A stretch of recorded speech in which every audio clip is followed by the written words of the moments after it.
Hello everyone, कैसे हैं आप सब लोग। आज हम करेंगे 23 सितंबर के इंपॉर्टेंट करंट अफेयर्स और आज ही आपको 24 और 25 सितंबर के करंट अफेयर्स भी मिल जाएंगे। मैं थोड़ा सा बिजी था, तो अब ये लेक्चर्स मैं अभी सारे के सारे बना दूंगा। आप लोगों को बहुत जल्द एक बहुत ही बड़ी गुड न्यूज़ मिलेगी ट्रिपल एस की तरफ से, क्योंकि मैं जिस प्रोजेक्ट में अब बिजी हूँ वो अपने आप में पहला एक प्रोजेक्ट है जो JNK में लॉन्च होगा बहुत जल्द।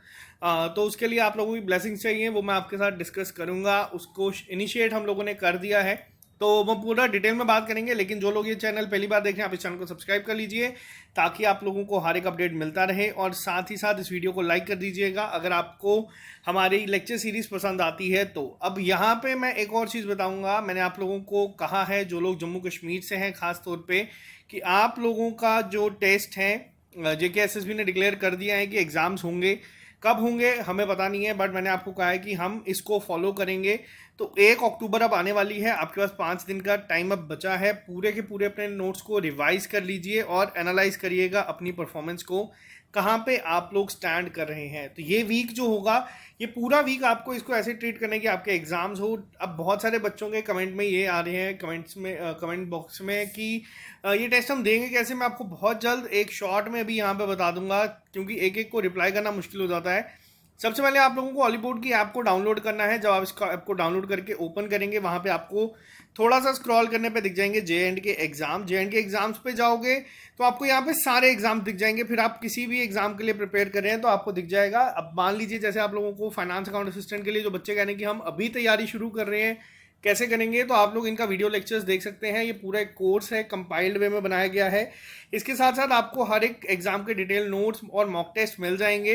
तो यही मॉक टेस्ट है जो आपका मॉक टेस्ट 6 होगा हमारा 1 अक्टूबर को, और मैंने सारी आपको बता दिया है। अब किस तरीके से देना है, यहाँ पे बच्चों को डाउट आता है। आप किसी भी पे क्लिक कर दीजिए। जैसे मान लीजिए मैंने क्लिक किया, इस तरीके से आपके सामने एक विंडो ओपन होगी, नोट्स के लिए भी और मॉक टेस्ट के लिए भी।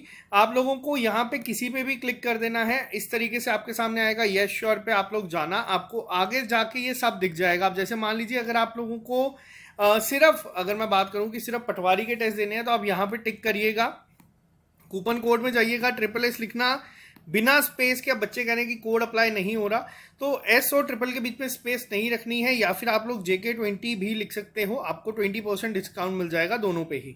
तो आप अपने अकॉर्डिंग ले सकते हो। और या फिर अब जैसे बहुत सारे बच्चे वो कह रहे हैं कि हम लोगों ने ज़्यादा एग्जाम्स के लिए अप्लाई किया है, तो जितने भी JKSSB के एग्जाम्स होते हैं, आप लोग अगर चाहते हैं कि आप लोग एक एक चीज़ को ना लेके वो 8 से 9 हज़ार बन जाता है, आप सारों को एक ही साथ ले सकते हैं यहाँ पे कोड डाल के।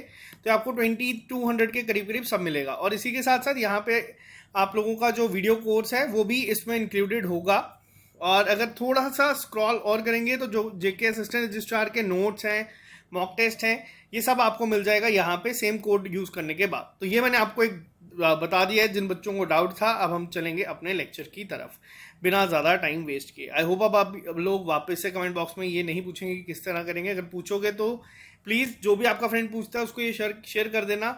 तो चलिए स्टार्ट करते हैं आज के करंट अफेयर। सबसे पहला क्वेश्चन ही सबसे ज़्यादा इंपॉर्टेंट है आज के लिए। अब आपको ये मैंने क्या किया था, कई बार क्या होता है वीडियो लेक्चर बनाने में थोड़ा सा टाइम लग जाता है, इसी के लिए हम लोगों ने हमारे इंस्टाग्राम पे जो इस तरीके की न्यूज़ होती हैं वो अपलोड कर देते हैं, ताकि आप लोगों को ये चीज़ें पहले ही पता चले। तो जो लोग इंस्टाग्राम पे हमारे साथ नहीं जुड़े, वहाँ पे आप हमें जुड़ सकते हैं हमारे साथ। आप लोग इस तरीके से सर्च करेंगे @SSUmitpuri, आपको दिख जाएगा। जैसे ब्लू फ्लैग के ऊपर मैंने पहले ही पोस्ट कर दिया था सारी डिटेल के साथ, क्या होता है क्या नहीं, हेरिटेज साइट्स, तो ये सारी चीज़ें आपको देखने को मिलेगी, क्योंकि आजकल जो जनरेशन है वो इंस्टाग्राम ज़्यादा यूज़ करता है। तो चलिए स्टार्ट करते हैं हम आज की क्लास। अभी हाल ही में 2 इंडियन बीचेस हैं जिनको अभी मिला है इंटरनेशनल ब्लू फ्लैग सर्टिफिकेट, और ये बहुत ज़्यादा न्यूज़ में था। पहले तो ये पता होना चाहिए कि किन्हें ये फ्लैग सर्टिफिकेट मिला है। ब्लू फ्लैग सर्टिफिकेट जो मिला है ये 2 बीचेस को मिला है, जिसमें एक आता है आपका कोवलम बीच जो तमिलनाडु में है, और दूसरा आता है आपका ईडन बीच जो कि है पुडुचेरी में। अब ये क्वेश्चन इंपॉर्टेंट क्यों है, इतना क्या ऐसा है कि ब्लू फ्लैग सर्टिफिकेट मिलने पे इतना न्यूज़ में ये सब चीज़ें चल रही हैं, तो आपको मैं पहले बता दूं। इस क्वेश्चन का आंसर तो हो जाएगा option number A and B. अब ये न्यूज़ में क्यों है, तो देखो जो ब्लू फ्लैग सर्टिफिकेट होता है ये दुनिया की मोस्ट रिकग्नाइज अवार्ड दिया जाता है जो बीचेस को मिलता है, जो कि 33 इसके टोटल क्राइटेरियाज होते हैं, जो उसमें पूरे तरीके से होता है, सफल होता है तो उन्हें ये मिलता है। तो यहाँ पे इंडिया के ये 2 बीचेस हैं जिनको ये मिला है। टोटल अगर आपसे पूछा जाए कितने बीचेस इंडिया में हैं, क्या ये पहले 2 हैं, तो ऐसा नहीं है। इससे पहले भी इंडिया के बीचेस को ये अवार्ड मिल चुका है। तो कौन कौन से अवार्ड, या फिर अगर मैं आपको शॉर्ट में बताऊं तो टोटल जो अब हैं वो हैं 10। टोटल इन 2 को मिला के हो गए हैं 10। पहले थे 8, जो लास्ट ईयर गए थे वो 8 थे। इसके साथ अब एक पहले भी था, तो टोटल 10 हैं अभी।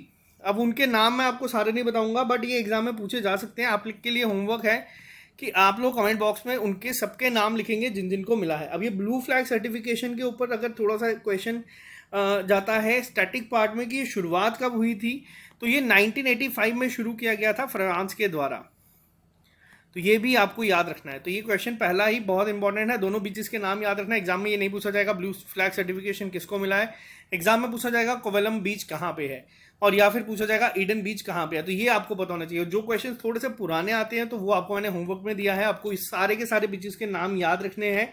या फिर मैं ही आपको एक बार जल्दी से बता देता हूँ। एक है आपका शिवराजपुरी, जो है गुजरात में, शिवराजपुर गुजरात में है। घोगला है आपका दीव में। इसके बाद अगर मैं बात करूं, कसरकोड आपका आता है कर्नाटका में। पडुबिरी भी है आपका कर्नाटका में, कर्नाटका से 2 हैं। कपाड बीच आपका आता है केरला में, ये थोड़ा सा मुश्किल होगा याद रखना। ऋषिकोंडा बीच आपका है आंध्र प्रदेश में। गोल्डन बीच है आपका उड़ीसा में, और राधानगर है आपका अंडमान निकोबार आइलैंड में। तो ये आपको याद रखने हैं। इनके साथ साथ ये 2 भी स्टार्टिंग में एक क्वेश्चन जरूर बनेगा। अब बात करते हैं नेक्स्ट क्वेश्चन के ऊपर। टाटा स्टील कमीशन ने अभी हाल ही में कहा है कि वो इंडिया का पहला CO2 यानी कि कार्बन डाइऑक्साइड कैप्चर और यूटिलाइजेशन प्लांट बनाएंगे। ये किस जगह पे बनाया जाएगा? तो ये जो टाटा स्टील के द्वारा बनाया जाएगा, ये बनाया जाएगा जमशेदपुर में। अब क्वेश्चन बनता है जमशेदपुर है कहाँ पे, तो ये है झारखंड में। तो ये चीज़ को याद रखना, इंडिया का पहला है, इसीलिए ये काफ़ी ज़्यादा इंपॉर्टेंट है। एग्जाम में ये क्वेश्चन इस तरीके से भी पूछा जा सकता है कि इंडिया का पहला CO2 कैप्चर और यूटिलाइजेशन प्लांट कौन बना रहा है, तो ये बना रहा है टाटा स्टील। तो ये भी याद रखना बहुत ज़्यादा इंपॉर्टेंट है एग्जाम पॉइंट ऑफ व्यू से। अगर यहाँ पे अगर मैं आपको एक और चीज़ बताऊँ टाटा स्टील के बारे में, टाटा स्टील ने क्या ऐसा ही और चीज़ें बनाई है, तो टाटा स्टील ने पहला स्टील रिसाइकलिंग प्लांट भी बनाया था, जो कि रोहतक में बनाया गया है, जिससे स्टील जो स्टील है उसको रिसाइकिल किया जाएगा। तो ये भी याद रखना, ये भी कई बार हो सकता है एग्जाम में पूछा जाए। ये 2020 का है। नेक्स्ट क्वेश्चन वापस से बहुत ज़्यादा इंपॉर्टेंट है। अभी हाल ही में यूनेस्को के द्वारा जो इनका आता है मैंड एंड बायोस्फीयर यानी कि MABICC, ये इनका प्रोग्राम चलता है यूनेस्को के द्वारा। तो इस पे अभी कितने बायोस्फीयर रिजर्व्स हैं जिनको ऐड किया गया है 33rd एडिशन में या सेशन में, जो कि अबुजा में हुआ है नाइजीरिया में। अब पहला ये क्वेश्चन एग्जाम में क्या पूछा जाएगा, आपसे ये पूछा जाएगा कि जो भी हाल ही में यूनेस्को का MABICC सेशन हुआ है, ये कहाँ पे कंडक्ट करवाया गया है? ये करवाया गया है अबुजा में, जो कि नाइजीरिया में। अब क्वेश्चन ये इंपॉर्टेंट क्यों है? क्योंकि पहली बार अफ्रीकन कॉन्टिनेंट में कंडक्ट करवाया गया है। तो ये इसीलिए इंपॉर्टेंट है, पहली बार हुआ है। कितने ऐड किए गए हैं? तो ये ऐड किए गए हैं 20। सबके नाम आपको याद नहीं रखने हैं, आपको सिर्फ ये याद रखना है कि ये जो सेशन हुआ है ये हुआ कहाँ पे है और कितने इसमें और ऐड किए गए हैं। आपसे एग्जाम में यही पूछा जाएगा। बात करते हैं अब यहाँ पे हम लोग क्वेश्चन नंबर 4 के ऊपर। अभी हाल ही में कौन सी कंट्री ऐसी बनी? आज के करंट अफेयर्स काफ़ी ज़्यादा इंपॉर्टेंट है, मैं पहले आपको बता दूं, क्योंकि इनमें चांसेस ये होते हैं कि कोई ना कोई क्वेश्चन एग्जाम में दिखेगा, फिर वो बीचेस पे हो, फर्स्ट टाटा स्टील का जो अभी इन्होंने बनाया कार्बन डाइऑक्साइड प्लांट हो, या फिर जिस तरीके से मैंने आपको यूनेस्को का बताया। बात करते हैं यहाँ पे, ये क्वेश्चन इनसे भी ज़्यादा इंपॉर्टेंट है। आपका जो इंटरनेशनल ऑर्गेनाइजेशन आती हैं उनमें एक आती है Shanghai cooperation organisation. Total members कितने हैं? बच्चों ने याद किए हैं 8। एग्जाम में क्वेश्चन आएगा कि SCO के टोटल मेंबर्स कितने हैं, तो SCO के टोटल मेंबर हैं अब 9।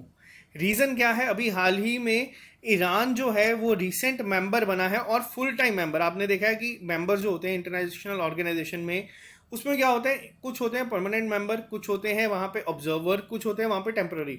अब यहाँ पे क्या है, यहाँ पे फुल मेंबर बनाया गया है ईरान को शंघाई कोऑपरेशन ऑर्गेनाइजेशन का। तो ये सबसे पहला पॉइंट आपको याद रखना है। एग्जाम में पूछा जाएगा कितने मेंबर्स हैं टोटल, तो टोटल मेंबर्स हैं अब 9। ये आपको पहला पॉइंट याद रखना है। और इसी के साथ साथ जो 8 परमानेंट मेंबर्स हैं जिन्हें आप यहाँ पे देख सकते हैं, ये हैं परमानेंट मेंबर्स, जिसमें आपका आता है India, Kazakhstan, China, Kyrgyzstan, Pakistan, Russia, Tajikistan, Uzbekistan. तो ये जो 8 थे, इनमें अब एक और ऐड हो गया है, वो है ईरान।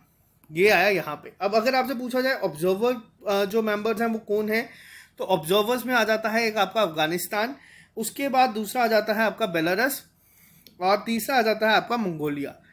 तो ये आप देख सकते हैं। अब एक और क्वेश्चन शंघाई कोऑपरेशन ऑर्गेनाइजेशन से आता है जो बहुत ही ज़्यादा कंफ्यूजिंग होता है कि इसका हेडक्वार्टर कहाँ पे है। लोग देखते हैं कि शंघाई का हेडक्वार्टर शंघाई में ही होगा, तो ऐसा नहीं है, इसका हेडक्वार्टर है बीजिंग में। तो ये चीज़ को आप लोग याद रखना बहुत इंपॉर्टेंट है। ईरान के बारे में स्टैटिक थोड़ा सा पार्ट बता देता हूँ। ईरान की कैपिटल है तेहरान। तो ये आपको याद रखें। ईरान की करेंसी है रियाल, तो ये भी याद रखिएगा। बात करते हैं नेक्स्ट क्वेश्चन के ऊपर। अभी हाल ही में किसको सिलेक्ट किया गया है as a national business correspondent of SBI. अब एसबीआई क्या है आप लोगों को पता है, स्टेट बैंक ऑफ इंडिया। अब यहाँ पे किसे ऐड किया गया है, तो ये किया गया है बीएलएस इंटरनेशनल सर्विसेज को सिलेक्ट किया गया है। ये नेशनल बिजनेस कॉरेस्पॉन्डेंट होगा। करेगा क्या ये करेगा जितना भी जो बेसिकली आपको चीज़ें बता दूं, फाइनेंशियल इंक्लूजन के बारे में आप लोगों को पता है, जिसमें कोशिश की जाती है बैंकिंग जो है वो रिमोट एरियाज तक पहुंचाई जाए या रूरल एरियाज तक पहुंचाई जाए। तो ये चीज़ को क्या किया गया है, अभी शुरू किया गया है, बहुत ही ज़्यादा इंपॉर्टेंट है। तो इसके लिए एसबीआई की हेल्प करेगा, यानी कि बीएलएस इंटरनेशनल सर्विस प्रोवाइड करेगा रूरल एरियाज में जाके, किसके बिहाफ पे, एसबीआई के बिहाफ पे। तो ये पॉइंट याद रखना, ये क्वेश्चन भी बहुत इंपॉर्टेंट है। अभी तक हमने 5 क्वेश्चन डिस्कस किए हैं, जो 5 के 5 बहुत ज़्यादा इंपॉर्टेंट है। बात करते हैं नेक्स्ट क्वेश्चन के ऊपर। ये क्वेश्चन भी बहुत ज़्यादा इंपॉर्टेंट है। अभी हाल ही में जो कनाडा में इलेक्शंस हुए थे, अगर आपसे पूछा जाए कौन जीते हैं ये इलेक्शन, या एग्जाम में क्वेश्चन आएगा कि कनाडा का प्राइम मिनिस्टर कौन है, तो ये जीता गया है जस्टिन ट्रूडेau के द्वारा। वापस से 3rd टाइम ये बने हैं और 3rd टर्म होगी इनकी as a prime minister of Canada. बहुत ज़्यादा इंपॉर्टेंट है ये क्वेश्चन। बात करते हैं यहीं पे नेक्स्ट क्वेश्चन पे। आज के सारे क्वेश्चंस बहुत ज़्यादा इंपॉर्टेंट है, ये क्वेश्चंस आपको एग्जाम में ज़रूर दिखेंगे। बात करते हैं नेक्स्ट क्वेश्चन पे। अभी हाल ही में कौन सी कंट्री की प्राइम मिनिस्टर हैं जिन्हें कन्फर्ड किया गया है एसडीजी यानी कि sustainable development goal progress award के साथ। तो ये अवार्ड बहुत बड़ा है। किसे मिला है, ये मिला है बांग्लादेश की जो पीएम है शेख हसीना, इन्हें। तो इनका नाम याद रखना बहुत ही ज़्यादा आज के क्वेश्चंस में ये मोस्ट इंपॉर्टेंट कैटेगरी में है। तो ये क्वेश्चन इसीलिए इंपॉर्टेंट है, सस्टेनेबल डेवलपमेंट गोल जो अभी लॉन्च हुआ है, इनका अगर पूछा जाए सस्टेनेबल डेवलपमेंट गोल्स का मेन ऑब्जेक्टिव क्या है, इसका ऑब्जेक्टिव रहता है to end poverty, protect the planet and ensure peace and prosperity for all. तो ये याद रखना, इसीलिए बहुत इंपॉर्टेंट है। सस्टेनेबल डेवलपमेंट गोल पे भी क्वेश्चन पूछे जाते हैं। तो किसे दिया गया है, बांग्लादेश के पीएम जो हैं इस समय शेख हसीना जी, इन्हें ये अवार्ड दिया गया है। बात करते हैं नेक्स्ट क्वेश्चन के ऊपर। और आज पहली बार हुआ है कि 8 के 8 क्वेश्चन जो भी आए हैं वो मोस्ट इंपॉर्टेंट कैटेगरी में हैं। अभी हाल ही में इंडिया के जो एयर स्टाफ है, next chief of Indian air staff कौन अपॉइंट होंगे, तो इनका नाम आपको याद रखना है। इनका नाम है वीआर चौधरी जी।